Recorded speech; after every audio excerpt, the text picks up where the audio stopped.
नमस्कार, आप देख रहे हैं भारतवर्ष 17। मैं हूं आपके साथ अक्षता मौर्य। आइए रुक करते हैं फटाफट खबरों की ओर। महाकुंभ के बीच हरुहा स्थित कृषक इंटर कॉलेज में बने अस्थायी बस अड्डे के मॉडल को पूरे उत्तर प्रदेश में लागू कराया जाएगा। यह अस्थायी बस अड्डा उत्तर प्रदेश का इकलौता है। 13 जनवरी से 25 जनवरी यानी 50 दिन तक चलने वाला महाकुंभ को देखते हुए सभी जनपदों में इस तरह के ही अस्थायी बस अड्डे विकसित किए जाएंगे। इन अस्थायी बस अड्डों से निजी बसों का संचालन होगा।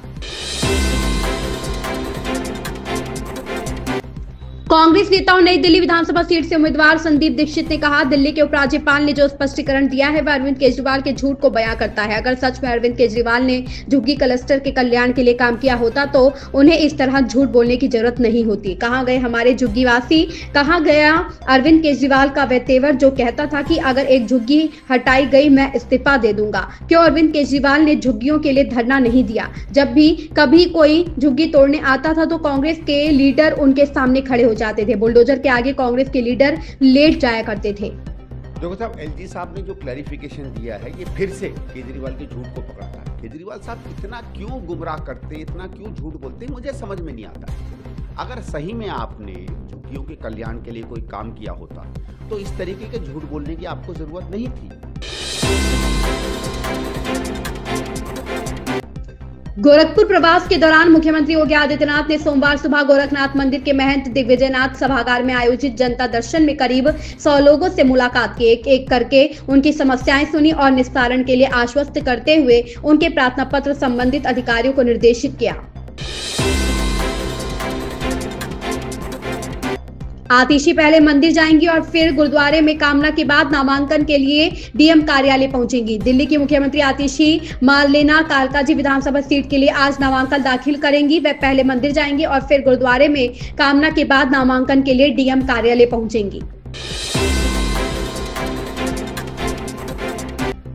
आपके राष्ट्रीय संयोजक अरविंद केजरीवाल ने कहा, मैं सिर्फ भाजपा से जानना चाहता हूं कि दिल्ली के जाट समुदाय को केंद्र की ओबीसी सूची में कब जगह दी जाएगी। आज दोपहर 3 बजे मैं आतिशी, भगवंत मान और राघव चड्डा चुनाव आयोग जाएंगे। हमारे पास 2 मुद्दे हैं। ग्रेटर नोएडा के मतदाता हमारे पटपड़गंज के उम्मीदवार अवध ओझा ने दिल्ली का मतदाता बनने के लिए आवेदन किया था, लेकिन अभी तक उन्हें कोई सूचना नहीं मिली है।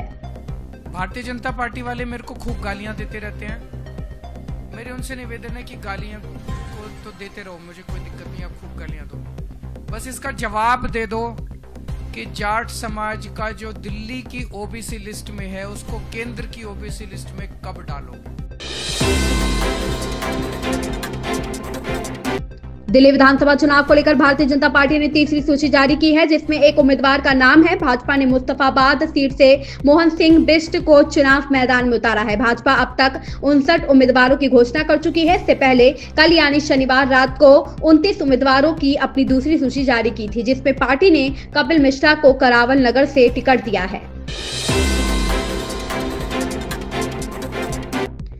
राउज एवेन्यू कोर्ट में भाजपा सांसद बांसुरी स्वराज के वकील ने कुछ दस्तावेज दाखिल किया और दलीलें दी। उनके वकील ने कहा कि यह शिकायत राजनीति से प्रेरित है और शिकायतकर्ता इसका इस्तेमाल चुनावी उद्देश्यों के लिए कर रही है। इसी मामले में सत्येंद्र जैन हिरासत में थे। अदालत ने दलीलें सुनने के बाद मामले को 22 जनवरी 2025 को आगे की सुनवाई के लिए स्थगित कर दिया है।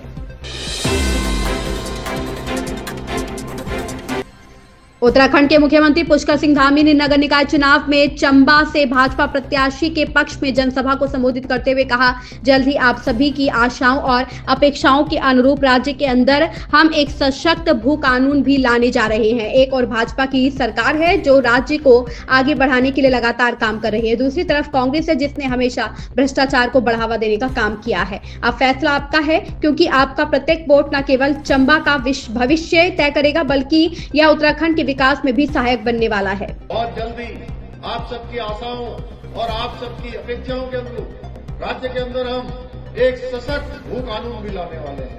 भाइयों बहनों, और इसकी प्रक्रिया वर्तमान में गतिमान है। भाइयों बहनों, जहां एक और भारतीय जनता पार्टी की सरकार है जो तमाम काम कर रही है, जो राज्य को आगे बढ़ाने के लिए, राज्य के हर माता बहन को आगे बढ़ाने के लिए, नौजवानों को आगे लाने के लिए। उत्तर प्रदेश में संगम नगरी प्रयागराज में भारी संख्या में श्रद्धालु त्रिवेणी संगम में पवित्र डुबकी लगा रहे हैं। आज 13 जनवरी पौष पूर्णिमा के साथ 45 दिवसीय महाकुंभ 2025 की शुरुआत हो गई है। इस बीच प्रधानमंत्री नरेंद्र मोदी ने ट्वीट किया, भारतीय मूल्य और संस्कृति को संजोने वाले करोड़ों लोगों के लिए यह एक बहुत ही खास दिन है। नई दिल्ली के विज्ञान भवन में केंद्र और ओडिशा सरकार के बीच प्रधानमंत्री जन आरोग्य योजना को लेकर समझौता ज्ञापन पर हस्ताक्षर होंगे। केंद्र सरकार की ओर से राष्ट्रीय स्वास्थ्य प्राधिकरण इस योजना के लिए राज्य सरकार के साथ MOU साइन करेगा। देश में आयुष्मान भारत योजना के लागू होने के करीब 6 साल बाद तक ओडिशा, दिल्ली और पश्चिम बंगाल में इसे लेकर विरोध रहा, लेकिन ओडिशा में भाजपा की सरकार आते ही राज्य ने इसे हरी झंडी दे दी है।